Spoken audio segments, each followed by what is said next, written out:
இனிமேல் குடும்ப சென்டிமெண்டான படங்களில் நடிப்பதை விட்டுவிட்டு காதலும் அரசியலும் இணைந்த உற்சாகமான திரைப்படங்களில் நடிப்பது என்று முடிவு செய்கிறார்.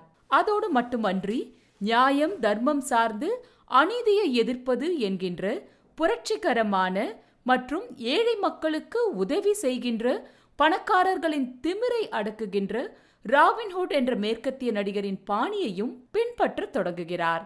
சிறந்த இசையையும் அதற்கான பாடல் ஆசிரியர்களையும் தேர்ந்தெடுப்பதில் எப்போதும் எம்ஜிஆரின் பாணி தனித்துவமானது. பிற்காலத்தில் அவரது திரைப்படத்தில் இசைக்கப்பட்ட பாடல்களை ஒருங்கிணைத்து பார்ப்போமானால் எம்ஜிஆரின் கொள்கையும் அவர் மக்கள் நலனில் மீது கொண்டிருந்த அன்பும் தன்னை அறிந்தால் உலகத்தில் போராடலாம் என்ற தத்துவார்த்தமான அவரது திரைப்பட பாடல்களையும் நாம் நினைவு கூறலாம். அது ஒரு வகையில் தமிழர்களின் சரித்திரமாகவும் நம்பிக்கையாகவும் இருந்தது என்று பலர் கூறுவர்.